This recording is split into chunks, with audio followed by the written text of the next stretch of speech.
मनुष्य सदैव जीवन में सुख चाहता है, पर ये सुख ये है क्या? क्या रूप है इस सुख का? मैं बताता हूं। इस सुख के दो रूप होते हैं, बाहरी सुख, आंतरिक सुख। और ये ठीक वैसे होते हैं जैसे हमारे शरीर से जुड़ी ये परछाई और हमारे शरीर के भीतर रह रही ये आत्मा। यदि बात की जाए परछाई की, तो कभी आप देखिए सायंकाल में, प्रातः काल में ये परछाई लंबी होती जाती है। जैसे ही सूर्य सर के ऊपर आ जाता है, ताप बढ़ जाता है, ये छोटी हो जाती है। और जैसे ही अंधकार आ जाता है, ये परछाई आपका साथ ही छोड़ देती है। ऐसा ही होता है बाहरी सुख। यदि बात की जाए हमारे शरीर के भीतर रह रही इस आत्मा की, तो ये कभी हमारा साथ नहीं छोड़ती, सदैव हमारे साथ जुड़ी होती है। ऐसा ही होता है आंतरिक सुख। ये सदैव हमारे साथ रहता है। आंतरिक सुख किसी की सेवा का, आंतरिक सुख किसी की सहायता का, आंतरिक सुख प्रेम का। ये कभी साथ नहीं छोड़ता। वही बाहरी सुख, जब तक आपके पास संपन्नता है, कुछ लोग हैं, कुछ सुविधाएं हैं, ये बाहरी सुख आपके साथ रहेगा। संपन्नता चली गई, लोग चले गए, सुविधाएं चली गई, बाहरी सुख भी चला जाएगा। मनुष्य कई प्रकार के मनोरथ करता है, इच्छाएं करता है, अभिलाषाएं करता है, कामनाएं करता है, स्वप्न देखता है, चाहता है वो सफल हो, उसे संपन्नता मिले, और अंततः निराश हो जाता है क्योंकि ये सब नहीं होता। अब एक छोटा सा उदाहरण देता हूं। वन का राजा किसे कहा जाता है? सिंह। अब सिंह वन का राजा, इसलिए मृग उसके पास आकर ये तो नहीं कहता कि आप तो वन के राजा हैं, आप मुझे मार दीजिए, आप मुझे खा जाइए और अपनी भूख को मिटा दीजिए। ऐसा तो नहीं होता। भले ही सिंह वन का राजा हो, उसे भी परिश्रम करना पड़ता है, तब जाके उसकी भूख मिटती। ऐसे ही आपके सारे स्वप्न, आपकी सारी इच्छाएं, आपकी सारी अभिलाषाएं, सारी आकांक्षाएं पूर्ण होंगी, अवश्य होंगी, परिश्रम से। केवल सोचने से नहीं। तो आप भी जीवन में परिश्रम कीजिए, अपने सारे स्वप्न पूर्ण कीजिए। क्या आप कभी किसी ऊंचे पर्वत के शिखर तक पहुंचे? यदि आप पहुंचे हैं या यदि आप किसी ऊंचे पर्वत पर जाएंगे, तो ध्यान से देखिए। जैसे जैसे आप ऊपर जाते हैं, वैसे वैसे सर्वप्रथम सारी वनस्पतियां लुप्त होने लगती हैं। तत्पश्चात सारे पेड़ पौधे, पशु पक्षी सभी लुप्त होने लगते हैं। अंततः शिखर पर रह जाती है केवल शांति, एकांत। अब मनुष्य के साथ भी यही होता है। मनुष्य जब आत्म विकास की ओर बढ़ने लगता है, अपने जीवन के शिखर पर पहुंचना चाहता है, तब उसे एकांत की आवश्यकता होती है और उसे साथ छोड़ना ही होता है अपनी सुख सुविधाओं का, अपनी संपत्ति का, अपनी समृद्धि का, अपनी सुंदरता का। देखिए, जीवन के शिखर तक पहुंचना ये सरल तो नहीं है, अत्यंत दुर्गम मार्ग है ये। किंतु यदि आप वहां पहुंचना ही चाहते हैं, तो आपको त्याग की प्रवृत्ति जागृत करनी होगी। त्याग क्या है ये सीखना होगा, क्योंकि त्याग से ही मन में शांति आती है और इसी शांति से मन में उत्पन्न होता है प्रेम। और ये प्रेम ही तो है जीवन का अंतिम लक्ष्य। कभी कभी हम जीवन में सोचते हैं, वो व्यक्ति जो धर्म के पथ पर चलता है, यदि उससे कोई भूल हो जाती है तो नियति तुरंत ही उसे कठोर दंड दे देती। परंतु वो लोग जो संसार के बड़े से बड़े अधर्मी हैं, बुरे से बुरे कर्म करते हैं, उन्हें नियति अनेक अवसर देती है। उन पर नियति इतना कठोर प्रहार नहीं करती।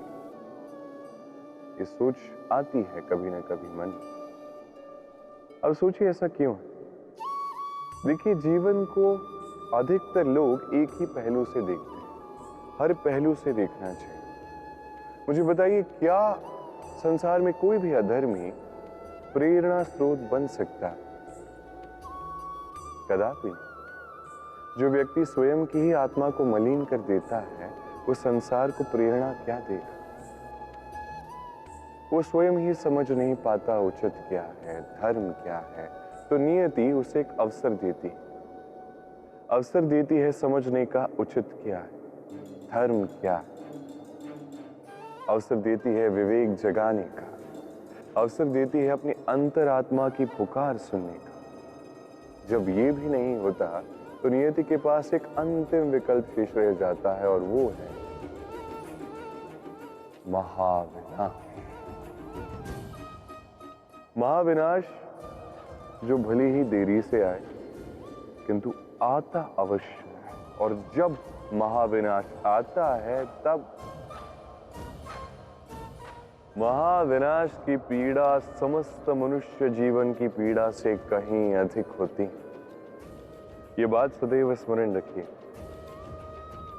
अब दूसरा व्यक्ति जो धर्म के पथ पर चल रहा होता है, उससे यदि कोई भूल हो जाती है तो नियति उसकी परीक्षा लेती। उस समय मनुष्य को लगता है कि नियति ने उसे कठोर दंड दिया, पर समय के साथ हम सभी देखते हैं, जब वो व्यक्ति उस परीक्षा में उत्तीर्ण हो जाता है, वो समस्त संसार के लिए प्रेरणा स्रोत बन जाता है। अर्थात नियति हर एक व्यक्ति को उसके कर्म का उचित फल देती है, उचित दंड भी देती है। अंतर है तो बस समय और आपकी सोच का। दुविधा। कई बार जीवन में हम उस मोड़ पे पहुंच जाते हैं जहां हम समझ नहीं पाते कि अब किस दिशा का चयन किया जाए। कभी यहां जाना उचित लगता है, कभी यहां जाना उचित लगता है, कभी दोनों मार्ग पर आगे बढ़ना आवश्यक लगता है, किंतु वो तो हो नहीं सकता। तो कभी कभी ऐसा भी लगता है कि कदाचित यहीं रुक जाना उचित है, कहीं ना जाना ही उचित है। अब इसी को तो दुविधा कहते हैं। संसार में ऐसी कोई दुविधा नहीं जिसका समाधान ना हो। ये दुविधा स्वाभाविक है, और आपकी इस दुविधा को थोड़ा सरल बना देती।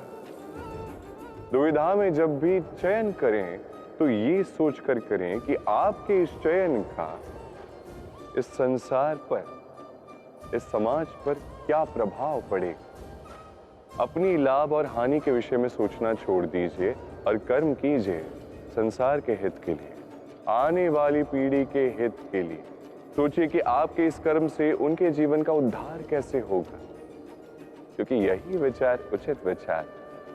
देखिए, कई बार औषधि जो होती है वो कड़वी होती है, किंतु यही औषधि तो उपचार भी करती है ना। उसी प्रकार आपको भी इस दुविधा में कड़वे चयन करने पड़ सकते हैं, जो कठिन चयन होंगे, जो कठिन समय ला सकते हैं। किंतु यदि ये चयन धर्म संगत, यदि इसे संसार का हित होगा, तो यही चयन उचित चयन। ये ब्रह्मांड कितना बड़ा है ना, इसके समक्ष ये पृथ्वी भी मात्र एक बिंदु लगती।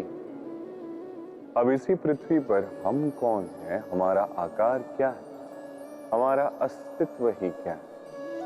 जब हम ऐसे सोचते हैं तो लगता है कि हम कुछ है ही नहीं। अब जब हम कुछ है ही नहीं तो हमें चिंता किस बात की है, भय किस बात का है, किससे भयभीत होते हैं। कौन है जो हमें मार सकता है, कौन है जो जन्म दे सकता है, जबकि आत्मा ना कभी जन्म लेती है ना ही कभी मरती। आत्मा बस शरीर बदलती। आप, मैं, हम सभी ये शरीर नहीं, हम आत्मा है जो परमात्मा का परम अंग है। इसलिए स्मरण रखिए, आपको बाहर नहीं देखना, स्वयं में देखना है, यहाँ झांकना है, आत्मा को पहचानना है। क्लेश, भय, चिंता, इससे स्वयं को दूर कीजिए। अब पहचान जाएंगे परमात्मा कौन। तो आइए और मेरे साथ प्रेम से कहिए, राधे राधे।